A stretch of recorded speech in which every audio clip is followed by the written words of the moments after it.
going to quickly go through breed-discriminatory legislation, which is also, most of us know it as breed-specific legislation.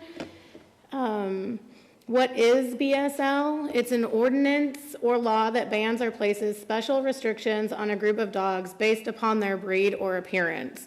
So we're learning that in the shelter environment, I mean, we don't really know what their breeds are. We don't know who their parents were. We don't know their lineage, where they've come from. So there has been now years of research that is compiling on how breed-specific legislation really isn't working.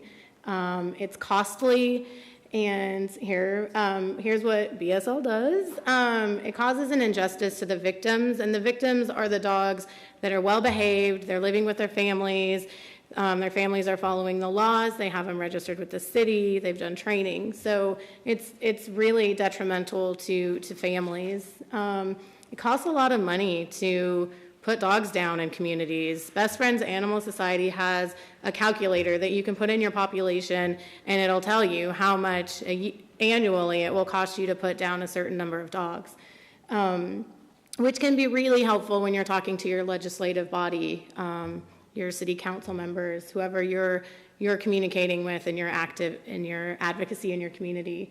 It punishes the innocent. It lacks support of professionals. It fails to evaluate the dogs as individuals because it's really just based on what they look like. Well, that looks like a pit bull, so it is. It's a bad dog because it looks like a pit bull. So there are two dogs in the picture that would be considered pit bulls. They're very different looking. One's very little, one's bigger. Wow. So here are a huge group of major animal welfare organizations that do not support breed-specific legislation. They're finding that it just doesn't work.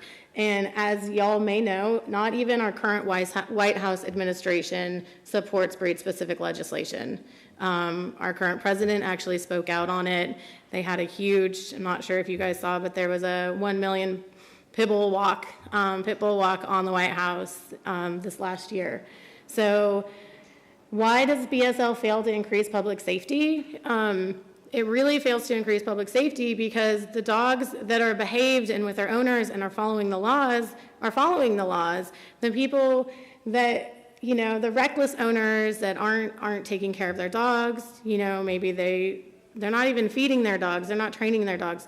Those folks are still going to exist. So those are the folks that we try to target. We try to give them education on spay, neuter, and vaccinations and resources, try to get them to bring their dogs in the house and be more responsible. But there's a set of population that, well, no matter what the law is, they like to break them. So it's really unfair and doesn't do a justice for the rest of us that have these dogs and really take care and are very mindful of their well-being.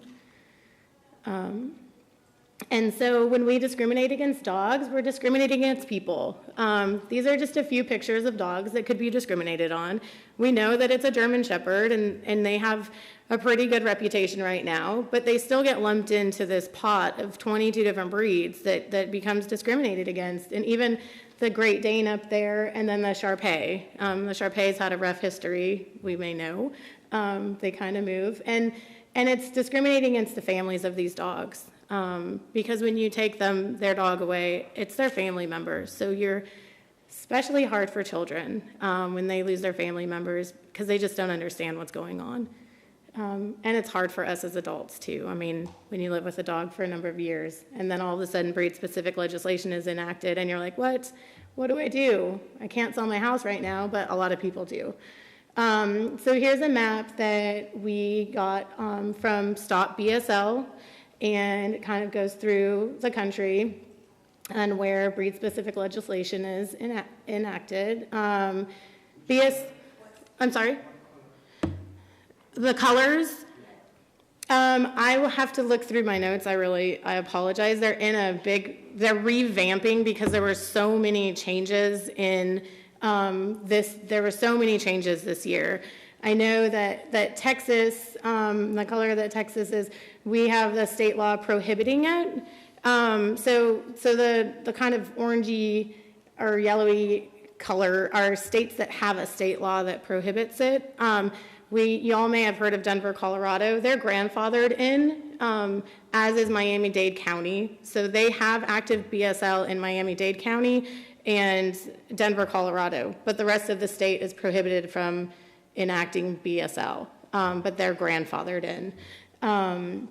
And then there's been a lot of changes, so I'll have to pull my notes. I apologize, I don't have my cheat sheet. So BSL in Texas, so we're one of those kind of yellowy colored states. We do have a Texas Health and Safety Code that prohibits any municipality from declaring dogs dangerous based solely on their breed. We still have municipalities that are trying. We had one recently in the last few months in Smithville. Their city manager said he didn't care if it was against state law. It quickly was turned around. I mean, you can't simply violate state law. So refuse to vote for or support any discriminatory legislation against dog owners, including but not limited to breed bans, restrictions on particular types of dogs, or unequal ownership requirements that are based solely on that dog's physical appearance. And then there are several Texas county shelters that still refuse to adopt out or release pit bull type dogs to rescues. So we, last year, well, we continue to work with a shelter in Childress, Texas. Their management, from our understanding, gave a rescue group up there, if you can get the dogs out of our county, we will release them. So we watched a couple dogs come through our emails, and it's been a few months, and they're still looking for someone, and we said, well, we've got to step in because we've got to show these people that, you know, the authorities that be in that community, that people care about these dogs, and these dogs can be rehomed. So they are now releasing more and more of them, but they were the first 2 dogs that had been released, and I'm not sure if it was ever, but it was definitely in a number of years. So there are people that care about these dogs out there. I think all of you in this room care about them, or you wouldn't be sitting with us today. So we had a lot of big changes in 2014 for breed-specific legislation. A lot of repeals, 16 cities. Ohio's kind of like a big one, you know, stands out quite a bit. We've also had some passage, and there was a legislation, I believe it was in the state of Mississippi, that would have made it legal for law enforcement to walk on your property without your authority, without a search warrant, without anything. They could just kind of walk on your property, get your dog, check stuff out. It didn't pass, and I think it died. But we've got to watch for these big bills come through, and there's a lot of smaller information in there that we got to keep our eyes on, because breed-specific legislation, it really targets our rights. But we've had big changes, and I think the momentum is moving forward. And I think we've talked about, you know, it doesn't work. It's so costly, emotionally and monetarily.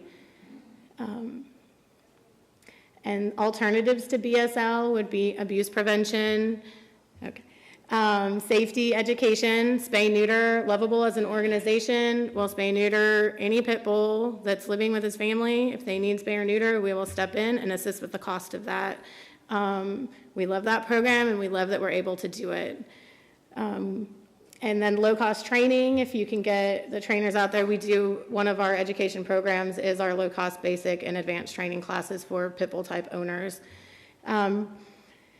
Breeder regulations, that's a hard one. Dog fighting prevention, behavior training helpline, the non-breed discriminatory ordinances, and enforcement of current laws and abiding those current laws. We have a lot of current laws.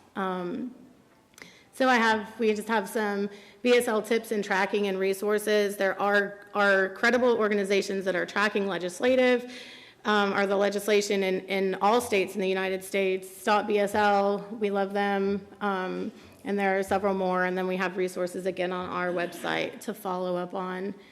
And there are some more groups that can be helpful in your advocacy against breed-specific legislation and advocacy for the dogs in your community. And then, of course, our belief, we love our dogs, and we love your dogs. We believe that by treating all dogs as individuals and giving dog guardians the empowerment to be responsible, we can create communities that are not only humane, but safe as well without discriminatory legislation. creating and enforcing non-discriminatory responsible pet guardianships laws, we believe, is the most effective path to building safe and humane communities.